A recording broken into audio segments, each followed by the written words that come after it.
অন্তর্বর্তী সরকারি নির্বাচন ব্যাহত করতে চায়। ফেব্রুয়ারিতে ভোট না হলে মানুষ মেনে নেবে না হুঁশিয়ারি মির্জা ফখরুলের। রাজধানীতে বিএনপির বর্ণাঢ্য র্যালি। সাতক্ষীরার আশাশুনিতে দুটি সরকারি প্রাথমিক বিদ্যালয়ে নতুন ভবন নির্মাণের কাজে ধীরগতি। শ্রেণীকক্ষ সংকটে বিঘ্নিত শিক্ষা কার্যক্রম। এশিয়া কাপের বাছাই পর্ব 15 নভেম্বর ঢাকায় আসছে ভারতীয় ফুটবল দল। দলে যুক্ত হয়েছেন অস্ট্রেলিয়ান উইঙ্গার রায়ান।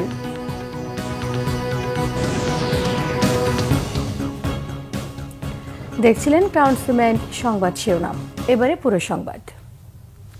বিএনপি মহাসচিব মির্জা ফখরুল ইসলাম আলমগীর বলেছেন, ফেব্রুয়ারিতে নির্বাচন হতে হবে।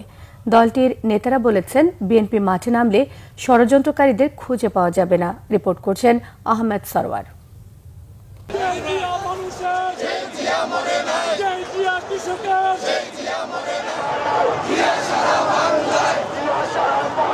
7 নভেম্বর জাতীয় বিপ্লব ও সংহতি দিবস উপলক্ষে ঢাকার রাজপথ মুখরিত এই স্লোগানে।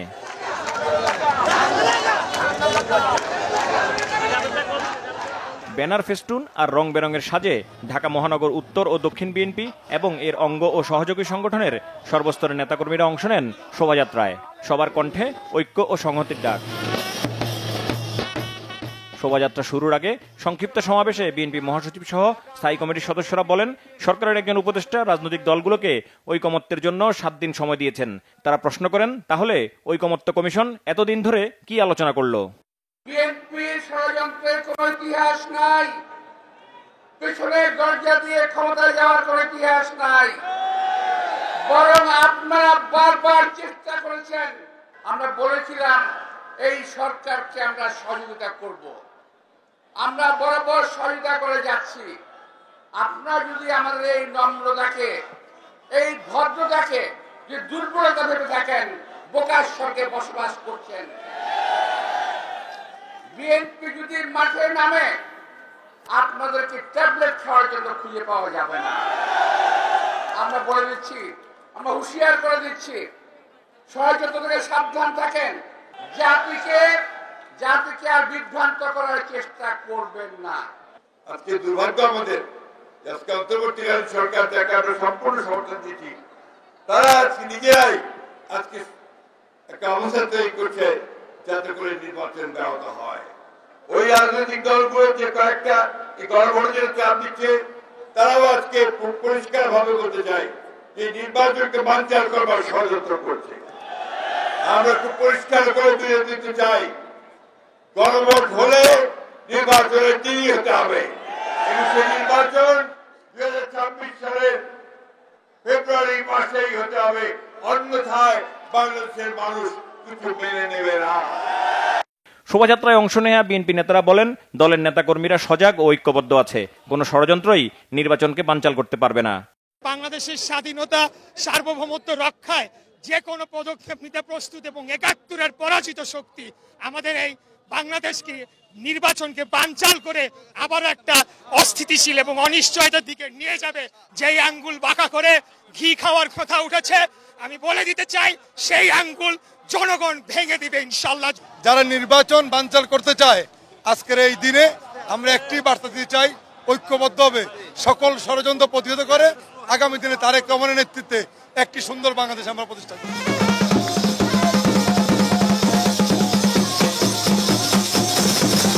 শোভাযাত্রায় পতিত আওয়ামী সরকারের নেতাকর্মীদের নিয়ে স্যাটায়ার ধর্মী বিভিন্ন সাজ নগরবাসীর দৃষ্টি কাড়ে। আহমেদ সরওয়ার, বাংলা ভিশন, ঢাকা। সাতক্ষীরার আশাশুনি উপজেলার দুটি সরকারি প্রাথমিক বিদ্যালয়ের নতুন ভবন নির্মাণের কাজ চলছে অত্যন্ত ধীর গতিতে। শ্রেণীকক্ষ সংকটের চরম ভোগান্তিতে শিক্ষার্থীরা। বিস্তারিত সাতক্ষীরা প্রতিনিধি আসাদুজ্জামান আসাদের রিপোর্টে। সাতক্ষীরায় টিনের ছাউনি দিয়ে তৈরি ছোট দুটি কক্ষে দীর্ঘ 2 বছর ধরে এভাবেই পাঠদান চলছে আশাশুনি উপজেলার 95 নম্বর দক্ষিণ কাদাকাটি কালীবাড়ি সরকারি প্রাথমিক বিদ্যালয়ে।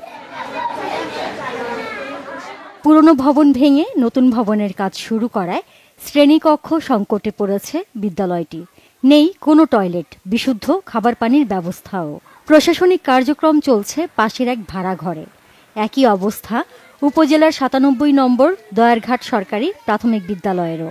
পানি উন্নয়ন বোর্ড স্কুলের মাঠে নদীর বাঁধ নির্মাণের ব্লক ফেলে রাখায় ব্যাহত হচ্ছে শিক্ষার্থীদের খেলাধুলা। অল্প জায়গা আমাদের গাদাগাদি করে বসতে হয়, আমাদের টয়লেট লাগলে বাড়ি চলে যেতে হচ্ছে, আমাদের বিদ্যালয়ে জলের ব্যবস্থাও নেই। একটা বাসাবাড়ি রুম আমরা ভাড়া নিয়ে থাকি, সেখানে আমাদের প্রতি মাসে 2000 টাকা ভাড়া দিতে হয়। এই রুমে আমাদের টিচারদের বসাও খুব দুরবস্থা। আমাদের এই বিল্ডিংটা দ্রুত হতো, তাহলে বাচ্চাদের ভালোভাবে লেখাপড়া করানো আমাদের পক্ষে খুব সহজ হতো। এদিকে শিক্ষার্থীদের ঠিকমতো ক্লাস না হওয়ায় তাদের ভবিষ্যৎ নিয়ে শঙ্কায় শিক্ষকরা। কাজের ধীরগতির জন্য আশাশুনি উপজেলা প্রকৌশলী অধিদপ্তরকে দোষারোপ করছেন তারা। বারবার কর্তৃপক্ষের কাছে যাওয়ার পরেও তাদেরকে আমি এই কাজে ইনভলভ করতে পারছি না। আমি এ পর্যন্ত উপজেলা ইঞ্জিনিয়ারের কাছে মনে হয় 10 থেকে 20 দিন গিয়েছি। ঊর্ধ্বতন কর্তৃপক্ষ আছে, আমি তাদের কাছে আবেদন জানাবো যাতে দ্রুত আমার মাঠ পরিষ্কার করে দেয় এবং বাচ্চাদের বিনোদনের ব্যবস্থা যাতে করে। তবে অভিযোগ মানতে নারাজ উপজেলা প্রকৌশলী বিভাগ। তো গাফিলতিও করছিল, এখন আবার নামছে আর কি, এখন পুরো দমে নামছে। দেখা যাক 1 মাসের ভিতরে একটা পোর্শন 60% ছাড়াই যাবে, সেই মর্মে আর কি সে অঙ্গীকার ব্যক্ত করছে। বিষয়টি দ্রুত সমাধানে এরই মধ্যে জেলা প্রশাসককে অবহিত করা হয়েছে বলে জানালেন জেলা প্রাথমিক শিক্ষা কর্মকর্তা। আমাদের আশাশুনি উপজেলার দয়ারঘাট সরকারি প্রাথমিক বিদ্যালয়, সেটি একদিকে নির্মাণ কাজ বন্ধ রয়েছে, অপরদিকে সম্পূর্ণ মাঠটি পানি উন্নয়ন বোর্ড 2 তারা এটি দখল করে রেখেছে। স্থানীয় উপজেলা নির্বাহী অফিসার মধ্যে চিঠি দিয়েছেন, চিঠি দেওয়ার পরেও এটি তারা ব্যবস্থা নেয়নি।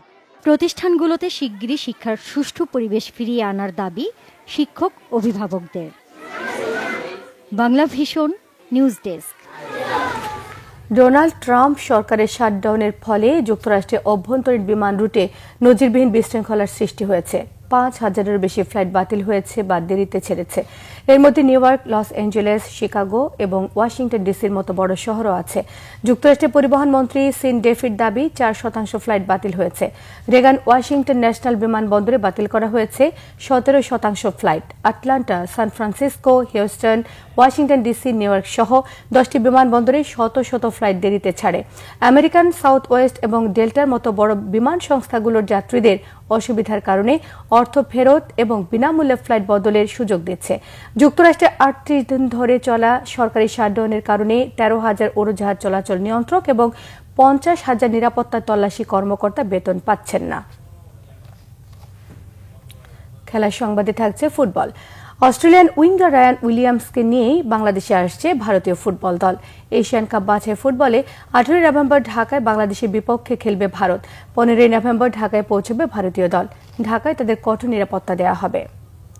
বাছাই পর্বে সি গ্রুপে 4 ম্যাচে 2টি ড্র আর 2টিতে হেরে ভারত 2 পয়েন্ট অর্জন করেছে। বাংলাদেশও 4 ম্যাচ থেকে 2 পয়েন্ট পেয়েছে। হোম ম্যাচে সিঙ্গাপুরের পর হংকংয়ের কাছে পরাজয় ছাড়াও ভারত ও হংকংয়ে অ্যাওয়ে ম্যাচে ড্র করেছে বাংলাদেশ। অন্যদিকে হংকং এবং সিঙ্গাপুর 2 দলই 4 ম্যাচে 8টি পয়েন্ট নিয়ে চূড়ান্ত পর্বে খেলার লড়াইয়ে টিকে আছে। এদিকে বাংলাদেশের বিপক্ষে মর্যাদার লড়াইয়ে শক্তিশালী দল নিয়েই ঢাকায় আসছে ভারত। দলে 41 বছর বয়সী স্ট্রাইকার সুনীল ছেত্রী না থাকলেও অস্ট্রেলিয়ান উইঙ্গার রায়ান উইলিয়ামসের থাকার সম্ভাবনা উজ্জ্বল। আন্তর্জাতিক ফুটবলে চতুর্থ সর্বোচ্চ 95 গোলের নায়ক ছেত্রীকে বয়সের কারণে দলে রাখেনি ভারতের কুয়েতি কোচ খালিদ জামিল। তবে অস্ট্রেলিয়ান ফুটবলার উইলিয়ামসকে বাংলাদেশের বিপক্ষের ম্যাচে দলে চেয়েছেন কোচ খালিদ। যদি 1 সপ্তাহের মধ্যে অস্ট্রেলিয়ান ফুটবল ফেডারেশন এবং ফিফা থেকে ক্লিয়ারেন্স পাওয়া যায়, তাহলে 18 নভেম্বর ম্যাচে খেলতে পারবেন রায়ান উইলিয়ামস। 2019 সালে দক্ষিণ কোরিয়ার বিপক্ষে অস্ট্রেলিয়ার জাতীয় দলের হয়ে একটি ম্যাচ খেলেছিলেন উইলিয়ামস। 2023 সালে পার্থ গ্লোরি ছাড়ার পর তিনি যোগ দেন ভারতীয় ক্লাব বেঙ্গালুরু এফসিতে। উইলিয়ামসের মা অ্যাংলো ইন্ডিয়ান পরিবারের সদস্য এবং তার জন্ম মুম্বাইয়ে। তার ভাই অ্যারিন উইলিয়ামসও ভারতের ক্লাব ফুটবলে খেলেছেন। এই ছিল এখনকার মতো। পরের সংবাদ দুপুর 2টায়। একটাই রয়েছে নিউজ টপ 10 দেখার আমন্ত্রণ রইল। সঙ্গে থাকায় ধন্যবাদ সবাইকে।